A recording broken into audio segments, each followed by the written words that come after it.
బాల్యం నుంచి గురువుల్ని గౌరవించడం అలవర్చుకుని ఉత్తమ పౌరులుగా ఎదగడానికి కృషి చేయాలని పాఠశాల ప్రధానోపాధ్యాయుడు జిల్లా ఉత్తమ ఉపాధ్యాయ అవార్డు గ్రహీత గంటా రమణబాబు సూచించారు. రంగంపేట మండలం చండ్రేడు హైస్కూల్లో నిర్వహించిన గురు పూజోత్సవ కార్యక్రమానికి ఆయన అధ్యక్షత వహించి మాట్లాడారు. ఉపాధ్యాయ వృత్తి నుంచి రాష్ట్రపతి స్థాయి వరకు ఎదిగిన సర్వేపల్లి రాధాకృష్ణన్ నేటి ఉపాధ్యాయ లోకానికి స్ఫూర్తి ప్రదాత అన్నారు.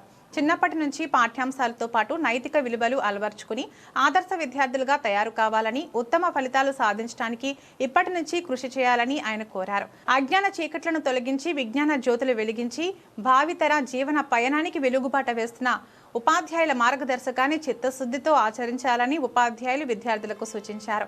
అంతకుముందు సర్వేపల్లి చిత్రపటానికి పూలమాలలు వేసి ఉపాధ్యాయులంతా నివాళులర్పించారు. ఈ సందర్భంగా ప్రధాన ఉపాధ్యాయుడు రమణబాబుతో పాటు ఉపాధ్యాయులు శివరామకృష్ణ, మాణిక్యరావు, శ్రీనివాసరావు, ప్రసాద్, వీరబాబు, సత్యనారాయణమూర్తి, సీతామహాలక్ష్మి, నాగలక్ష్మిలను విద్యార్థులను ఘనంగా సత్కరించి జ్ఞాపికలు బహుకరించారు.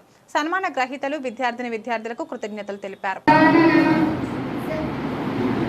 सरस्वती त्वयं दृष्ट्वा देवी चतुर्थं हंसवाहिनी पंचमं जगति ख्याता षष्ठं महेश्वरी तदा सप्तमं कौमुदी प्रोक्ता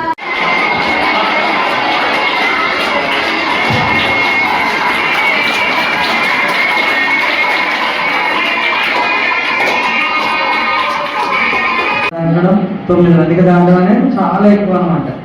అలాగే హైయెస్ట్ మార్కు 560. నేను ఒకసారి చెప్పాను, ఒక సిటీలో ఉన్నటువంటి ఒక స్కూల్కి నేను వెళ్ళి చూస్తే మామూలుగా ఒక మీటింగ్కి వెళ్ళాం. అక్కడ వాళ్ళు ఫ్లెక్సీ పెట్టుకున్నారు. అక్కడ హైయెస్ట్ మార్కు 534. ఎంతమ్మా? 534. అప్పుడు నాకు అనిపించింది, అబ్బా అంత సిటీలో ఉండే 500, కానీ మనకి ఒక కుగ్రామం ఉంది, చిన్న పల్లెటూరు. అలాంటి పల్లెటూరులో మన విద్యార్థులు బాగా చదివి 560 మార్కులు సాధించారంటే అది మామూలు విషయం కాదని నాకు చాలా సంతోషం వేసింది. అలాగే 558 మార్కులతో ఒక అమ్మాయి వచ్చింది. ఆ అమ్మాయికి షైనింగ్ స్టార్ అవార్డు కూడా వచ్చింది.